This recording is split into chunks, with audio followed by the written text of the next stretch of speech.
We now come to Dr. Suborno Bose, founder and chief mentor of IndiSmart Global.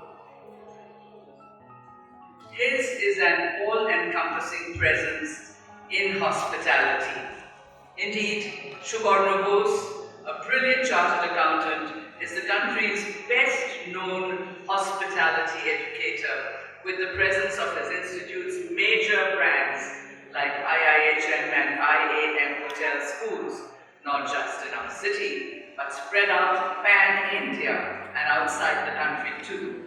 His students get global training, and his Master Chef and Young Chef Olympiads are path-breaking and popular ventures in the city. Dr. Suborno Bose.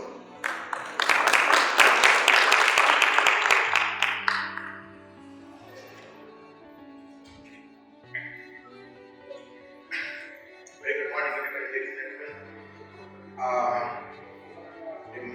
Is Consulate Patricia Hoffman. Before I speak on the subject that I am supposed to speak on the scaling, I'd like to tell you that this particular conference couldn't have come at a better time, because just a week from now, on 27th of September, the United Nations World Tourism Day will be celebrated all over the world. So I think this is kind of a precursor to the event, and the President Secretary General of the United Nations World Tourism Organization, WTO, Mr. Surab, who is an ambassador of Georgia, is an absolutely dynamic person, and the world tourism is going up all over the world. So I think it's a great time to speak about tourism and the growth and the scaling and everything else that we are all talking today. So just a small introduction about the theme of the World Tourism Day this year. It is, well, not surprisingly, it is digital transformation. The way the digital world that we are all living in, from morning till the night, throughout our lifetime in business and work, I think it's quite appropriate that it is one aspect, a digital transformation, that will actually change the face of tourism.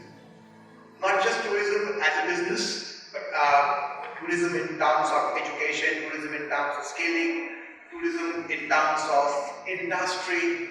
I think IT, ICT will be the major enabler. In the Marriott hotels in USA, over 250 Marriott hotels, they have got Alexa in their rooms, in the guest rooms, and so the Alexa does everything for you. So if you go to the room, Alexa drop a carton goes up. Alexa fix the air conditioning to 18-degree, air conditioning fix to 18-degree. And you say, Alexa, I'm hungry. Can you order some sandwich for me? Sandwich coming, $10. Estimated time of arrival 10 minutes. And the sandwich comes in 10 minutes. And when the guy comes and knocks your door, you don't get up from your sofa. You say, Alexa, open the door. Alexa opens the door, and the room service guy comes and offers you the sandwich. Globally is US 8.3 trillion. 8.3 trillion US is the business size of tourism, which is 10.4%. And in India, it's not too bad actually, it's 1.6 billion and it's 9.4%. And the skill gap, and there I'm going to talk about that skill gap in India is, in 2017 it was 31 million, and the number expected by 2028 is 52 million, and by 2022 is 43 million. The human resources and skill requirement in tourism is quite interesting. Now, India is predominantly a very young country. 62% of the Indian population, as we all know, is within 15 to 58, which makes us one of the youngest country in the world. Ms. Hoffman is already becoming a well-known figure in our city because of her gregarious nature and her proactive stance. So most of us would love to get a glimpse into her background.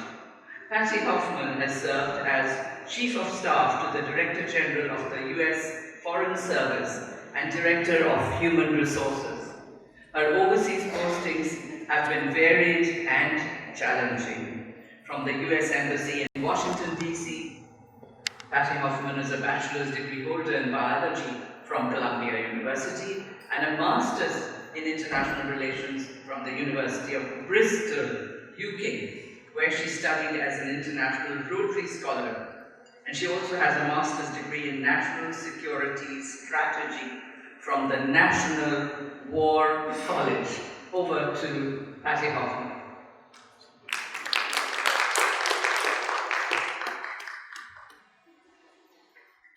Thank you very much for that kind introduction. It's an honor for me to be here today. Namaskar. It's an honor for me to be up here on stage with Mr. Dashgupta, Mr. Subramanian, Mr. Ray, Mr. Bose, Mr. Punjabi. I've got everyone. It was quite an honor, so thank you very much. This is a subject, travel and tourism, that is dear to my heart. As any diplomat, that's a critical part of our job, and it's one of my favorite parts, so I'm very excited to be here today. I really appreciate the IACC's initiative in organizing this event, in keeping with the spirit of the recently concluded Travel and Tourism Partnership Year between India and the United States. The US government has a long-standing association with the Indo-American Chamber of Commerce, ever since the Chamber started its journey in 1968 with the active support of then Ambassador Chester Bowles. As the apex bilateral Chamber of Commerce in India, committed to Indo-US business and trade development, IACC has long recognized the importance of travel and tourism between US and India, not only as an economic engine, but as a key facilitator of people-to-people ties.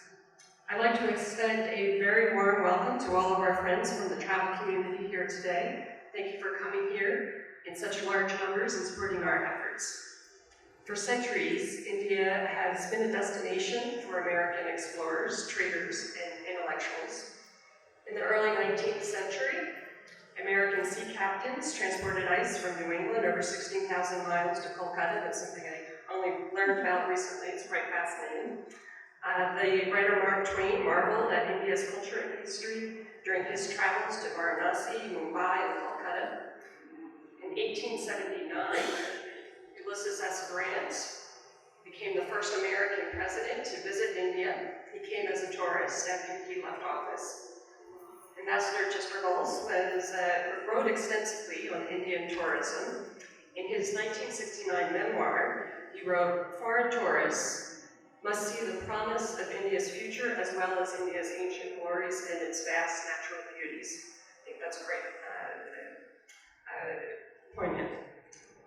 Tourism is a pillar of the people-to-people ties that are essential to strong US-India relations.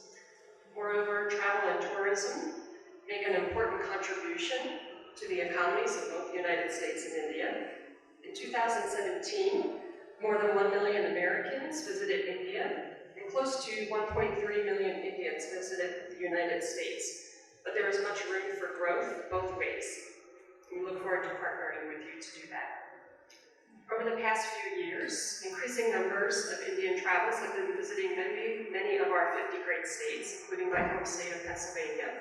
Admittedly, I'm a bit biased, but I think there's quite a treasure trove of historical and cultural attractions to see in Pennsylvania. They take their families to historical attractions, visit our towns and cities to taste our culinary delights, and explore our awe-inspiring national parks and beaches in the US. I'm sure many of you here in the room today have a personal favorite story of your trips and your travel to the United States.